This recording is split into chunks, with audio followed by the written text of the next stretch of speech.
Friends, మన terrace మీద చిన్న చిన్న కంటైనర్‌లో రోసెస్‌ని పెంచుకునేటప్పుడు ఇవి బాగా హెల్తీగా పెరిగి పెద్ద పెద్ద పూలు పూయాలంటే మనము కొంచెం కేర్ తీసుకోవడంతో పాటు మంచి ఫర్టిలైజర్స్ కూడా ఇస్తే మంచి ఫ్లవరింగ్ అనేది వస్తుంది. మీ గులాబీ మొక్క నుంచి అస్సలు పూలు రాకపోయినా, మొక్క ఎండిపోయినట్లు అవుతున్నా, ఇంకా మొక్క నిండా ఫంగస్, కీటకాలు ఆశించి ఉన్న అలాంటి మొక్కను తిరిగి మనము ఆకుపచ్చగా ఎలా తయారు చేసుకోవాలి, దానికోసం మనము ఏమి చేయాలి, ఎలాంటి ఎరువులు వేయాలి, అలాగే వాడిపోతున్న మొక్కకు విపరీతమైన పూలు రావటానికి ఏమి చేయాలి అనేది ఇవాళ వీడియో అండి.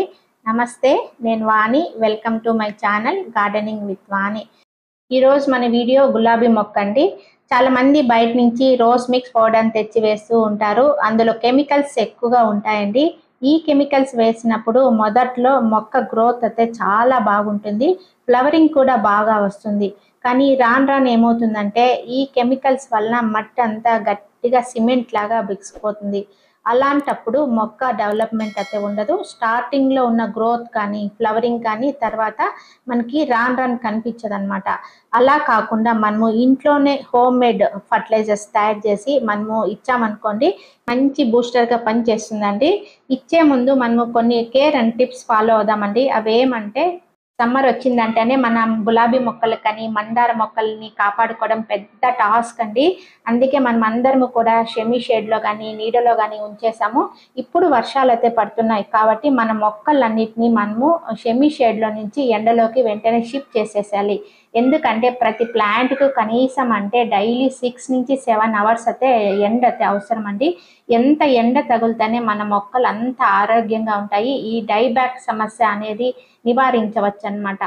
అంతేకాకుండా కొమ్మలు మొగ్గలు రావడానికి బాగా అవకాశం ఉంటుందండి.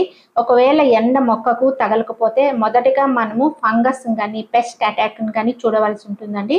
ఇక మొక్క మట్టి బాగా డ్రై అయిపోవడము, ఆరకపోవడము, సో దానివల్ల కూడా మొక్కకు అనేక సమస్యలు అనేది వస్తూ ఉంటాయి.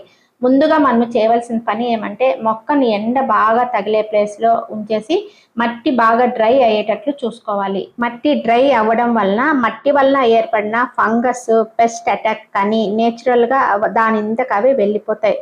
ఎండలో పెరిగే మొక్కలకి నీడలో ఉండే మొక్కలకి ఈ విధంగా చాలా తేడా ఉంటుందండి. ఎండలో ఎక్స్పోజ్ అయితేనే చాలా వరకు డిసీజెస్ కూడా మన మొక్కలకి రాకుండా ఉంటాయి. ఎండలో ఉంటే బుషీగా వచ్చి స్టెమ్స్ కూడా హెల్తీగా రావడానికి కారణమవుతుంది. వాటరింగ్ విషయానికి వస్తే మట్టి డ్రై అయినప్పుడే మనం వాటర్ ఇస్తే సరిపోతుంది. ఓవర్ వాటరింగ్ అయితే వద్దు. మొక్కలో తేమ ఎక్కువైతే మాత్రం తెగుళ్ళు వచ్చే అవకాశం ఉంటుంది. మనకు ఇప్పుడు వర్షాలు పడే టైం స్టార్ట్ అయింది కాబట్టి మొక్క మొదట్లోనే ఇవ్వాలండి. ఆకులపైన అయితే మనం వాటరింగ్ చేయకూడదు. ఫ్లవరింగ్ అయిపోయిన తర్వాత మనము ఎప్పటికప్పుడు ప్రీనింగ్ చేస్తూ ఉండాలి. అప్పుడే మనకి కొత్తగా చిగుళ్ళు వచ్చి మొగ్గలు వస్తూ ఉంటాయి అన్నమాట. ఒకవేళ మీరున్న ప్రదేశంలో ఇంకా వర్షాలు పడుతున్నా మట్టి బురదగా ఉన్నా దానికి మీరు ఎలాంటి ఎరువులు అయితే ఇవ్వద్దండి. సో మట్టి బాగా డ్రై అయిపోయిన తర్వాత మన ప్లాంట్లో ఏదైనా ఎండిపోయిన స్టెమ్స్ కానీ, ఫంగస్ అటాక్ అయిన ఆకులు కానీ, డ్రై అయిపోయిన ఆకులు ఉంటాయి కదా, అలాంటివన్నీ మనం నీట్గా తీసేయాలండి. అవన్నీ మన ప్లాంట్లో ఉంచడం వల్ల మనకు వచ్చే లాభం అంటూ ఏముండదు అనమాట. ఇలా డ్రై అయిపోయిన కొమ్మలు కానీ ఆకులు కానీ మనము ఇలా కట్ చేసేయాలి. ఇవి ఇలా కట్ చేసేయడం వలన ఏమంటే లాభము, మనము ఏదైనా పోషకాలు ఇస్తూ ఉంటాం కదా, ఆ పోషకాలు మనకి ఫ్రెష్గా ఉండే కొమ్మలే తీసుకొని మొక్క హెల్తీగా పెరగడానికి అవకాశం ఉంటుంది. సో ఫ్లవరింగ్ అయిపోయిన తర్వాత ఎక్కడైతే ఫ్లవరింగ్ కంప్లీట్ అయిపోతుందో దాని కింద 2-3 ఆకులు అంటే 2-3 ఇంచెస్ వరకు కింద వరకు మనం ఇట్లా ట్రిమ్ చేసేయాలన్నమాట. అప్పుడే మనకి కొత్తగా స్టెమ్స్ రావడము, ఫ్లవరింగ్ రావడము స్టార్ట్ అవుతుంది.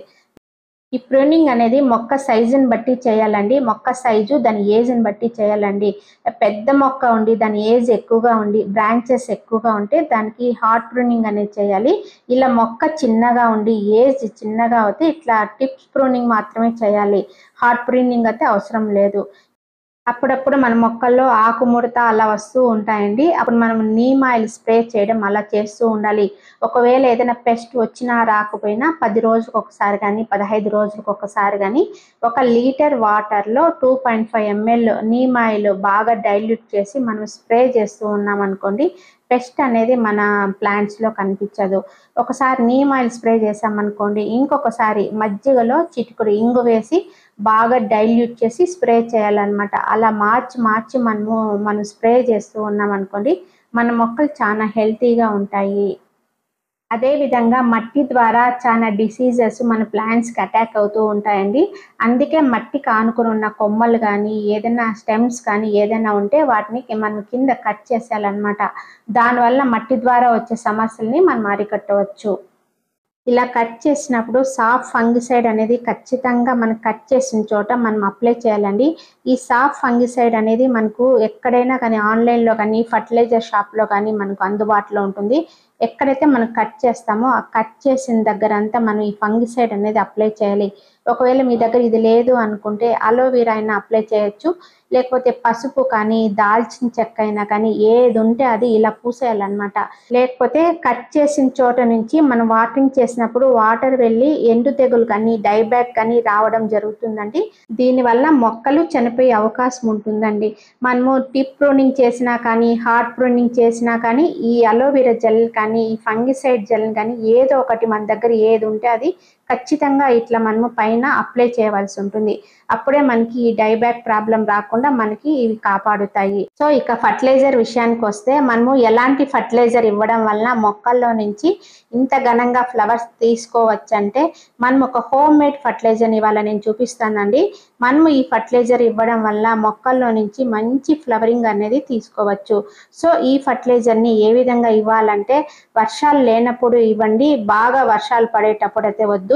బాగా ఎండలు వచ్చినప్పుడు మట్టి అంతా బాగా డ్రై అయిపోయినాక ఈ ఫర్టిలైజర్ని తయారు చేసి ఇవ్వండి. మన మొక్కలకు ఎక్కువ పూలు రావాలన్నా, మొగ్గలు రావాలన్నా ఎన్పికే ఫర్టిలైజర్ అనేది చాలా అవసరం అండి. హోమ్ మేడ్ అనమాట.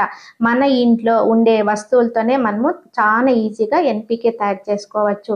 ఫస్ట్ నేను ఏం తీసుకుంటున్నానండి, సోయా చాప్స్ అండి. ఇది మనకు మార్కెట్లో చాలా తక్కువ రేట్కు అందుబాటులో ఉంటుందండి. ఫస్ట్ వీటిని నేను తీసుకొని ఇలా మిక్సీలో గ్రైండ్ చేసుకుంటున్నాను.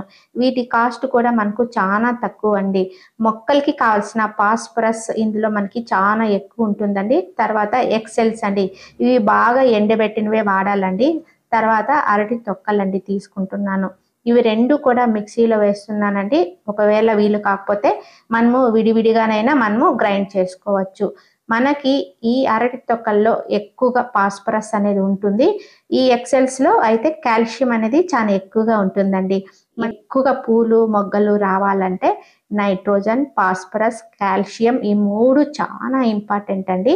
కాబట్టి మనం ఇలాంటివి మన ఇంట్లో వచ్చే వస్తువులతో మనమే ఇలా ఎన్పికే ఫర్టిలైజర్ ఈజీగా మనం తయారు చేసుకొని స్టోర్ చేసుకొని ప్రతి 15 రోజులకు ఒకసారి కానీ 20 రోజులకు ఒకసారి కానీ ఇస్తూ ఉంటే మంచి బ్లూమింగ్ అనేది మన గార్డెన్లో ఉంటుందండి.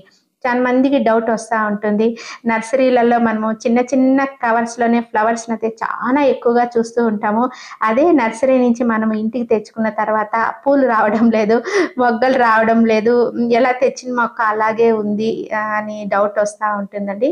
కాబట్టి ఇలాంటి ఎన్పికే ఫర్టిలైజర్స్ మన గార్డెన్లో ఉన్న ప్రతి ఒక్క మొక్క అండి, మెయిన్ మందారాలు కానీ రోసెస్ కానీ మనం ఇచ్చామంటే బ్లూమింగ్ అనేది అంత మంచిగా ఉంటుందండి.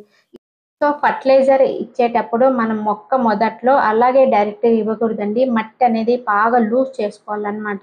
మట్టి లూజ్గా చేసుకున్న తర్వాత మొక్క చుట్టూ ఒక లేయర్గా మనము ఆ మొక్క సైజుని బట్టి అనమాట. మొక్క చిన్నది అనుకోండి ఒక స్పూన్ ఇస్తే సరిపోతుంది. అదే పెద్ద మొక్క అనుకోండి 2 స్పూన్స్ ఇస్తే సరిపోతుంది అనమాట. ఇలా మొక్క మొదట్లో మట్టి లూజ్ చేసుకున్న తర్వాత ఎనీ ఫర్టిలైజర్ ఆ విధంగా ఇవ్వాలి. ఇది మంచి ఫ్లవరింగ్ బూస్టర్ అన్నమాట. ఇది మనము ఇంట్లోనే చాలా ఈజీగా తయారు చేసుకొని స్టోర్ కూడా చేసుకోవచ్చండి. చాలా రోజుల వరకు మనకు నిల్వ ఉంటుంది. ఎప్పుడు కావాలంటే అప్పుడు మనము ఇన్స్టెంట్‌గా మన మొక్కలకి ఇవ్వచ్చండి. ఇది గులాబీ మొక్కలకే కాదండి, మన గార్డెన్‌లో ఉన్న మల్లె చెట్టుకు కానీ, మందార మొక్కలు కానీ అద్భుతంగా పనిచేస్తుందండి. ఇలా నేను నా గార్డెన్‌లో ఉన్న ప్రతి మందార మొక్కకు కానీ, రోజ్ ప్లాంట్స్‌కి కానీ ఇలా 15 రోజులకు ఒకసారి కానీ, 20 రోజులకు ఒకసారి కానీ ఈ విధంగా తయారు చేసిన ఈ ఎన్పికే ఫర్టిలైజర్‌ని ప్రతి మందార ప్లాంట్‌కి కానీ, రోసెస్ ప్లాంట్‌కి కానీ ఇలా ఇచ్చేస్తూ ఉంటానండి. అందుకే ఫ్లవరింగ్ అనేది అంత అద్భుతంగా ఉందండి. మీరు కూడా ఈ హోమ్ మేడ్ ఎన్పికే ఫర్టిలైజర్ ఇచ్చి మీ గార్డెన్‌లో మీరు కూడా గులాబీ మొక్కలను పెంచడంలో సక్సెస్ కావాలని కోరుకుంటున్నాను.